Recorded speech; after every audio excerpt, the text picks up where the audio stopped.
मैं आपके सबसे पहले तो आपके चैनल का शुक्रिया अदा करना चाहता हूं सर। हमारी कोई सुनवाई नहीं हुई है यहाँ पे।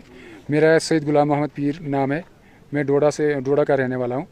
तो जो हमारे बंदे के साथ रात को वाक़या हुआ सर, मैं खुद गया उधर मौके पे, मैंने खुद देखा। तो ये तो बोल रहे हैं सुसाइड किया है, मगर हमें तो डोट लग रहा है वो सुसाइड नहीं है। हुआ जी क्या, आप ये बताइए। अभी जो बॉडी लटकी हुई थी सर, वो आधी नीचे ज़मीन पे पड़ी हुई थी, आधी रस्सी के साथ लटकी थी।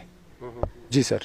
तो मैंने ये अकलिंग जो तिब्बत कॉलोनी है, तिब्बत कॉलोनी में सर, ये 2 साल से वहीं पे काम कर रहा था। ये सत्तू बनाता था उधर, एक तिब्बत वाले भाई के साथ सत्तू बनाता था। तो अभी वो जो सत्तू बनाता था उसके हाथ पे वो सत्तू का कलंक भी लगाई हुआ है पूरा। हाँ, पूरे हाथ काले हुए हैं, हाथ भी नहीं धोए हैं इसने।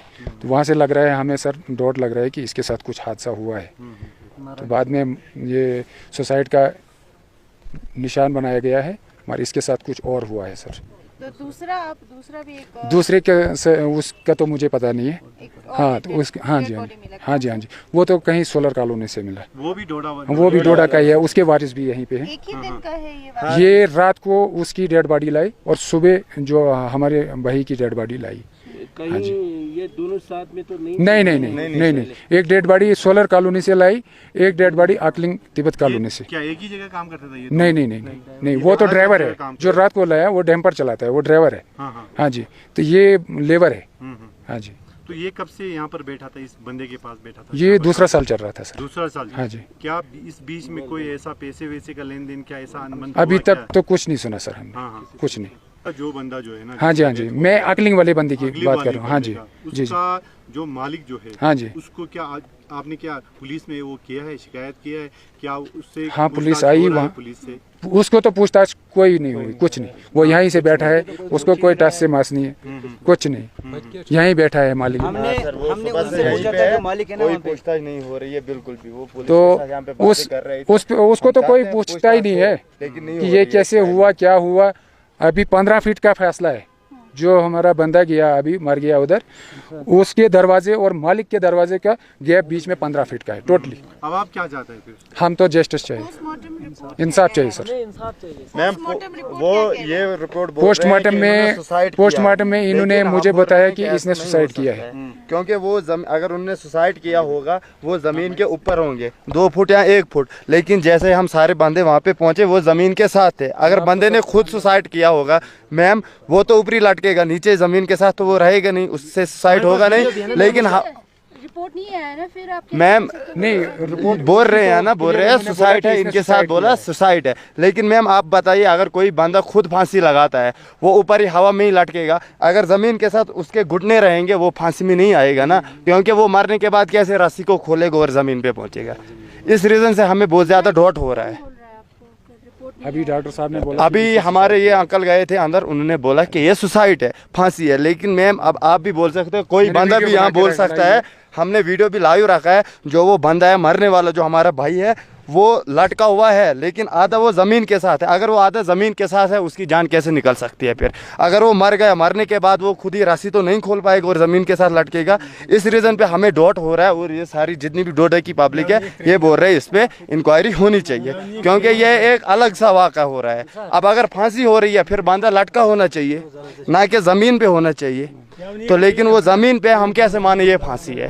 कोई डॉक्टर कैसे बोल सकता है ये फांसी है, क्योंकि डॉक्टर तो वहाँ पे नहीं है। अब अगर बंदा हम देख रहे हैं बंदा ज़मीन के साथ लटका है, ज़मीन के साथ उसके घुटने हैं, वो कैसे फांसी लग सकती है? आप क्या लगता है? मेरा नाम सैयद अंसार है सर। क्या लगता है? सर मैं उनका गाँव वाला लगता हूँ, पड़ोसी जितने। आप लोग वहाँ पहुँचा है क्या उस जगह? हाँ सर, वीडियो हमारे, हम आपको वीडियो देंगे सर, आप देखना, लाइव वीडियो है। उसमें अगर फांसी लगेगी सर, बंदा जमीन से 1 फुट या 1.5 फुट के ऊपर में रहेगा ना, अगर उसने खुद लगाया होगा फांसी। लेकिन वो पूरा का पूरा बंदा जमीन के साथ लगाया ना, वो उसको हम कैसे फांसी मानेंगे? आप कहाँ बैठते हैं? अकलिंग बैठता है। तो अभी एक एलिगेशन लगा रहा है कि आपके घर में एक मर्डर हो गया है। वो ये लोग एलिगेट कर रहे हैं कि आपने आपके घर में हो गया, तो ये सुसाइड नहीं है, ये क्यों पता नहीं चला आपको? या ये बताओ कि वाकई में ये सुसाइड है क्या है? वो हमारा घर में रहता है, 1 साल हो गया, अभी 1 साल होने वाला है। मेरे काम करता है, वो सत्तू का काम गेहूँ बुनता है, गेहूँ धोता है, कहीं वो काम करता है। हाँ। आज सुबह है, कल दिन वो रोज काम करता है, अपना अपना काम करके एक गेहूँ बुरी को 200 रुपये में देता हूँ। और किसी को किन दिन को 2 बुरी 3 बुरी 4 बुरी वो बुनता है, 5 बुरी भी बुनता है। वो अपना अपना बनता है, अपना डेरा भी हमारा घर है, वहाँ सोएगा, वहाँ बैठता है, बस कुछ नहीं है। कोई उल्लू झगड़ा पकड़ा भी नहीं, वो कुछ भी नहीं है।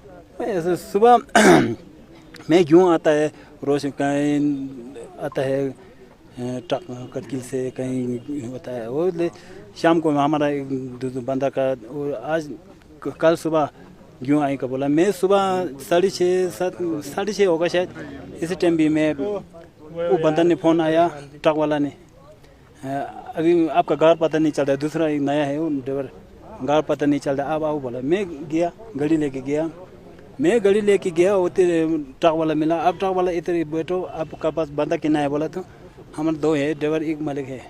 फिर मैंने बोला वो 2 बंदा लेके आएगा। मैं चौक से, मैं कलसांडिंग चौक से बंदा लेने के लिए गया।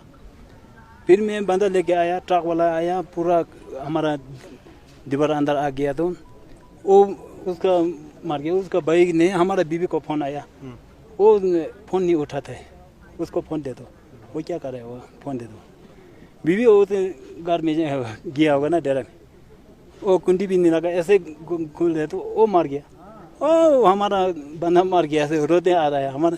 मैंने क्या हो गया बोला था, वो मार गया। पर कैसे मारवा, क्या वो सुजा हो गया। फिर क्या करके मैं तो बीबी तो रोएगा आता है, हमारा लड़का जिसे वो बंदा कैसे मार गया, वो क्या है वो। मैंने वो मार बोला, वो वाला भी है, ट्रक वाला भी है। रात को आपने कोई हलचल सुना या शोर शराबा, या उसके घर में कोई आता जाता था पहले? वो कुछ नहीं मिला, कुछ नहीं है, पता कोई नहीं आता था? कोई नहीं पता। नहीं, पहले भी कोई पहले उसका भाई, एक भाई आता है, कभी कभी आता है भाई, 1 2 3 है उसका, हमारा भाई है, वो बोलता है बैठता है, एक रात सोता है, वो बस सुबह चला जाता है। बाकी अभी 10-15 दिन का बिल्कुल बंदा मिला, अभी पता नहीं चला। आप जैसे रात को आप मिले उनसे, अभी आपको काम किया इससे रात पहले? मिला क्या जी? सुसाइड से पहले आप रात को आप मिला क्या उनसे? नहीं मिला। कल नहीं मिला। कल मैं पूछा में गया, 6:30-7 बजे से घर को पहुंचा।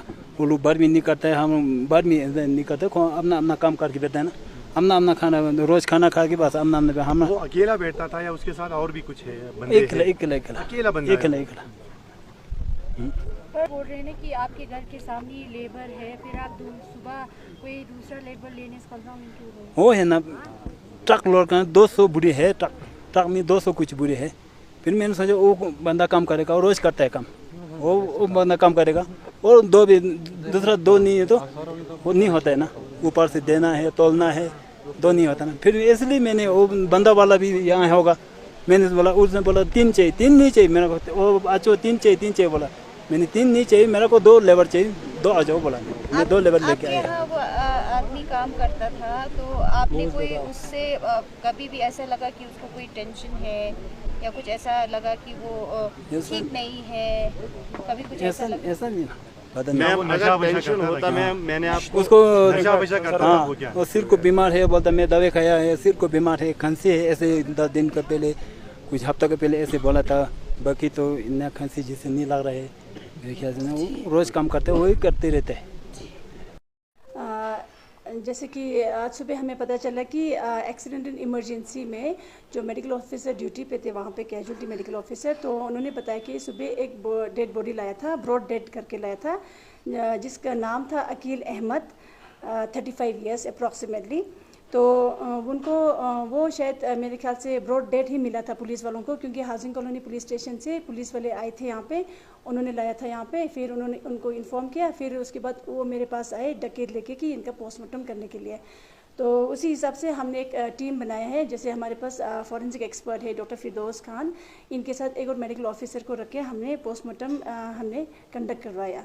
हाँ जी मैम, ये अभी जो कज़न जिसका वो फैमिली मेम्बर वो कह रहे कि इनको थोड़ा डाउट लग रहा है कि जिस हिसाब से उनको बॉडी जिस हिसाब से मिला है, और ये कहा जा रहा है कि वो सुसाइड नहीं है, उनको थोड़ा सस्पिशियस लग रहा है, तो आप क्या कहेंगे उस पर? उनका ये देखो वो फॉरेंसिक एक्सपर्ट ही वो बता सकते हैं ना। बेसिकली जो पोस्टमार्टम के टाइम पे जितना हमने देखा है तो हमें देखा कि ऐसा कोई होमिसाइड का केस तो लग नहीं रहा है, बिकॉज इसमें क्लासिकल फीचर्स ऑफ हैंगिंग थे। तो अभी हमारे लिए it's a case of antemortem hanging only.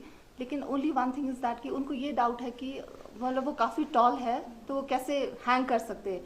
So it's not necessary कि बॉडी शुड कम्प्लीटली हैंग, तो इनकम्प्लीट हैंगिंग भी होता है जिसमें the only thing is that the airway should be block. ठीक है, तो आप कैसे एयरवे को ब्लॉक करते हैं, it can be complete in can be incomplete. ठीक है, तो उस हिसाब से हमें एंटीमॉर्टम हैंगिंग ही लग रहा है। Then other than that family का डाउट क्लियर करने के लिए हमने एफएसएल भेजा है केमिकल एनालिसिस के लिए, तो फाइनल ओपिनियन तो उसके आने के बाद ही मिलेगा आपको। बाकी उसके बाद तो बाकी सर्कमस्टेंशियल एविडेंस है वो बताएगा, है ना। मेडिकल के साइड से तो वही है कि अगर डाउट है तो एफएसएल भेजा हुआ स्पेसिमेन, उससे पता चलेगा कि उसको होमिसाइड है या जहर दिया है, ड्रग्स है, जो भी होगा वो एफएसएल की रिपोर्ट जब आने के बाद ही पता चलेगा। पुलिस इन्वेस्टिगेट करेंगे क्योंकि हमारे साइड से जो हमें करना था प्रोसीजर वो हमने किया है, और सेफर साइड के लिए हमने एफएसएल भेजा हुआ है ना। केमिकल एनालिसिस के लिए हमने भेजा है, अगर कोई पॉइजनिंग रूल आउट करना है हमें। As such we don't think it's a case of बाकी तो फिर पुलिस के इन्वेस्टिगेशन पे डिपेंड रहेगा, सर्कमस्टेंशियल एविडेंसेस पे डिपेंड करेगा क्या रहता है। कह रहे थे कि उन्होंने एम्बुलेंस मांगा इसमें हॉस्पिटल से, तो वो हम ये जानना चाहेंगे कितने रेडियस में जो है वो एम्बुलेंस दे सकते हैं और किस तरह फिजिबल हो सकता है डेड बॉडी को पहुंचाना। हाँ बिल्कुल, वो उनके अटेंडेंस जो भी उनके साथ थे, फ्रेंड्स ना, रिलेटिव या जो भी होंगे, वो मेरे पास उन्होंने अप्रोच किया था। तो मैंने उनको अच्छे से समझाया कि हमारे पास जैसे बॉडी यहाँ से शिफ्ट करने के लिए एसएनएम हॉस्पिटल से एट द मोस्ट जैसे रात को इमरजेंसी जाना होगा किसी को, एसएनएम हॉस्पिटल जो दो एम्बुलेंसेस है जो मेनली हम यूज़ करते हैं इसी रेडियस में, यहाँ से शे ठीक से तक ना, या यहाँ से उमला तक ही हम यूज़ करते हैं। मोस्टली हमारे यहाँ पे यूज़ होता है, इसीलिए यूज़ होता है कि पेशेंट को यहाँ से JS5 मदर को ड्रॉप करना, पेशेंट को लेना, यहाँ से जीरियाट्रिक पेशेंट्स को ड्रॉप करना, फिर रात भर के लिए फिर डॉक्टर्स को लेने जाना होता है। ऑन कॉल डॉक्टर्स जो होते हैं या स्टाफ जो होते हैं इतनी दूर से आते हैं रात को ऑन कॉल पे, उनको हम लेने जाते हैं और ड्रॉप करते हैं। अभी तक कभी ऐसा नहीं होता कि एसएनएम से अब बॉडी के लिए ना इतने दूर हम एम्बुलेंस भेजें। तो मैंने उनको कहा कि आप सीएमओ ऑफिस जाके अप्रोच करें। एट द मोस्ट यहाँ से कारगिल तक सीएमओ ऑफिस से देते हैं, कारगिल से फिर कारगिल वाले देते हैं। ऐसा पहले भी रह चुका है, हमने 2-3 बार भी शिफ्ट किया हुआ है पहले, जैसे किश्तवाड़ तक भी दिया हुआ है यहाँ से ना एम्बुलेंस में। नॉर्मली देखा जाए तो एम्बुलेंस डेड बॉडी कैरी करने के लिए ऐसा होता नहीं है, लेकिन हमारे पास कभी हेयर्स एम्बुलेंस हमें कभी मिला ही नहीं है। तो नॉर्मल तो हेयर्स एम्बुलेंस होना चाहिए, क्योंकि एक डेड बॉडी को भी एक डिग्निटी और इज्जत और उसके साथ हमें उसके घर भेजना होता है। तो वैसा एम्बुलेंस तो हमारे पास वैसे यूटी लद्दाख में कभी है ही नहीं। और लेकिन फिर भी जो एम्बुलेंस अवेलेबल है सीएमओ ऑफिस वाले दूर देते हैं, जैसे जंस्कर भी लेके जाते हैं यहाँ से, लेकिन कारगिल में शिफ्ट करते हैं दूसरे एम्बुलेंस में। तो ऐसा है, एसएनएम से यूजुअली हम कभी दूर हम देते भी नहीं है, कभी है भी नहीं ना बेसिकली कि बॉडी इतनी दूर शिफ्ट करने के लिए। तो सीएमओ ऑफिस से देते हैं, लेकिन कारगिल तक देते हैं, कारगिल से फिर वो दूसरा एम्बुलेंस कारगिल वाले देते हैं। ऐसा पहले हुआ है।